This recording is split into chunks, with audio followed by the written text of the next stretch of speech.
Apakah Anda masih ingat ya, yaitu sumpah Ahok terkait penutupan sidang pada saat yang lalu? Kalau ada yang menzalimi saya, yang kalian lawan adalah Tuhan yang Maha Kuasa, Maha Esa. Saya akan buktikan satu persatu, dipermalukan, terima kasih. Ya, kalau kita lihat pada saat lalu, tiba-tiba ada chat yang pada saat lalu viral, dan bahkan juga pergi tidak kembali lagi ya. Dan akhirnya pada Februari yang lalu, mulai terang benderang terkait apa? Ya, terkait pengakuan dari Ahok di sini. Kalau kita melihat pemberitaan dari sini pada tanggal 8 Februari 2024 tak sebut nama, Ahok bongkar sosok berkuasa yang membuatnya penjara.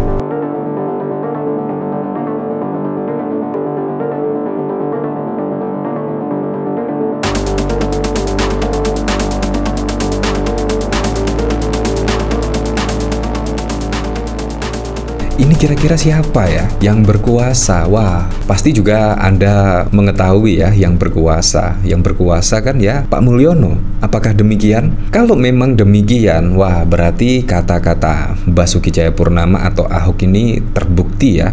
Karena apa? Karena menjelang purna tugas ada Fufu Fafa, ada pesawat jet pribadi, dan bahkan pada waktu lalu masyarakat turun ke jalan setidaknya menolak DPR menganulir yang setidaknya ya ada nama Kaisang di situ terkait pencalonannya pada pilkada serentak. Misalkan masyarakat tidak menggelar aksinya pada saat lalu, pastinya putusan MK bisa dianulir dan Kaisang pun bisa leluasa maju pada pilkada serentak. Dan akhirnya pun saat ini juga tidak ada ya nama Kaisang maju pada pilkada serentak. Apalagi kalau kita lihat dari pemberitaan, Kaisang bahkan akan membuat kejutan lah, setidaknya pada akhir Agustus akan maju di pilkada daerah mana, kurang lebih seperti itu. Nah, akhirnya menjelang purna tugas saat ini satu persatu ucapan Ahok mulai terbukti, mulai dari akun Kaskus Fufu Fafa yang identik 99% itu yaitu dari Gibran Rakabuming Raka, dan bahkan Roy Suryo juga mengatakan demikian. Rekam jejak Roy Suryo yakin akun Fufu Fafa 99,9% milik Gibran. Ya, walaupun sih ada 0,1% itu bukan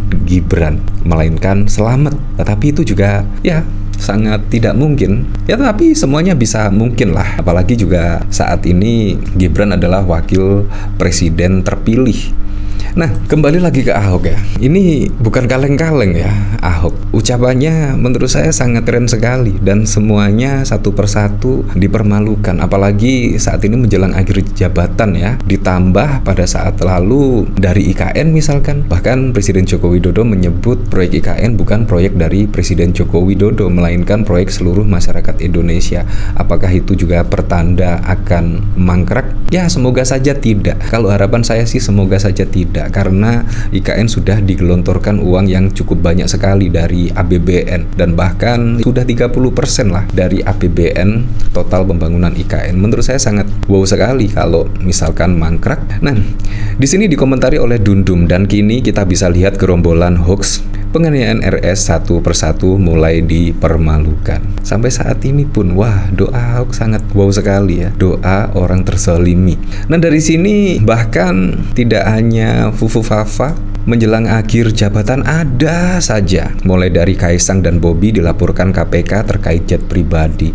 Dan bahkan pada saat yang lalu juga ya, ketika pengundian nomor urut pasangan cawagup di Sumatera Utara, bahkan ada teriakan nama Clara. Saya juga tidak tahu Clara itu siapa, tetapi katanya sih ya, Anda bisa mencarinya sendirilah nama Clara itu siapa. Dan bahkan yang cukup mengejutkan lagi, yaitu Puan Maharani jelaskan soal anggaran IKN yang turun drastis. Ini apakah ada kaitannya ya? Yaitu curhatan dari Presiden Joko Widodo, proyek IKN itu bukan proyek Jokowi, melainkan proyek masyarakat Indonesia. Dan saat ini pun juga kita dibuat kejutan. Karena apa? Karena anggaran proyek IKN itu turun drastis. Dari yang sebelumnya 43 triliun, saat ini turun menjadi 143 miliar saja. Bayangkan, 143 miliar itu bisa untuk membangun apa kalau membangun IKN? Dapat apa kira-kira? Dapat jembatan, dapat jalan tol? Ya, saya rasa tidak memungkinkan ya dengan anggaran seperti itu untuk membangun IKN. Nah, bahkan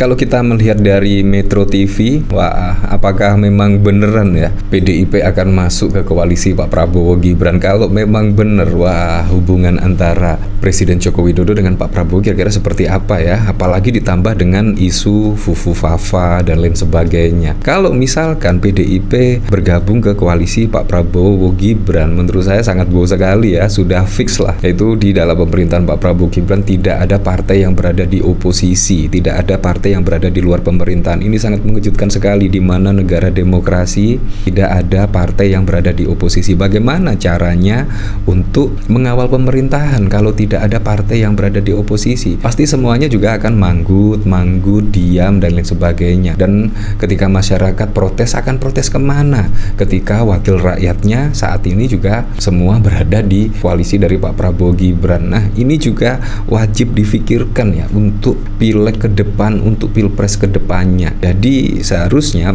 kalau Pak Prabowo bijak ya dalam menjalankan roda pemerintahan, seharusnya ya disisakanlah beberapa partai politik untuk berada di oposisi atau berada di luar pemerintahan. Karena kontrol yang baik adalah partai yang berada di oposisi. Tidak mungkinlah misalkan fungsi di DPR yaitu untuk mengontrol pemerintahan, tetapi partainya saja sendiri gabung di dalam pemerintahan. Ini sangat lucu sekali. Jadi menurut saya tidak ada ya DPR yang akan menyerap aspirasi dari masyarakat kalau misalkan ada yang protes. Nah, kalau kita lihat pemberitaan dari sini, rencana pertemuan Ketua Umum Partai Demokrasi Indonesia Perjuangan Megawati dengan Ketua Umum Partai Gerindra Prabowo terus bergulir. Ketua DPP Puan Maharani mengaku telah bertemu Prabowo. Ya, selalu ada komunikasi. Saya sudah berkali-kali bertemu dengan Pak Prabowo, kata Puan di Kompleks Parlemen pada 24 September. Ketua DPR itu belum mengungkap pasti waktu pertemuan. Dia hanya memberikan kode waktu pertemuan tidak lama lagi. Nanti dalam waktu yang secepat-cepatnya dengan waktu yang setepat-tepatnya, ujar Puan Maharani. Sebelumnya, Ketua Harian DPP Partai Gerindra Sufmi Dasko Ahmad menegaskan belum ada jadwal pasti pertemuan Prabowo dengan Megawati. Pertemuan berpeluang dalam waktu dekat atau sebaliknya. Kita belum pastikan jadwal pertemuan baik dengan siapapun, yang tentunya nanti akan ada jadwal tersendiri ataupun kemudian akan diputuskan apakah kemudian dalam waktu dekat atau tidak dalam waktu dekat, kata Dasko di Kompleks Parlemen Senayan pada 12 September ya. Bagaimana menurut Anda? Apakah Anda setuju kira-kira PDIP akan bergabung di koalisi Indonesia Maju Pak Prabowo Gibran? Kalau saya pribadi sih janganlah, karena mengontrol pemerintahan itu menjadi oposisi sangat bagus sekali karena bisa menyerap aspirasi dari masyarakat. Ya, menurut saya menjadi oposisi sangat bagus sekali lah untuk menjaga keseimbangan lah. Ya, tapi kita kembalikan lagi ke masyarakat menilainya seperti apa. Tapi yang jelas saya berharap pada pilkada serentak besok bisa berjalan dengan aman, berjalan dengan lancar, dan yang paling penting berjalan dengan transparan, jujur, dan juga adil.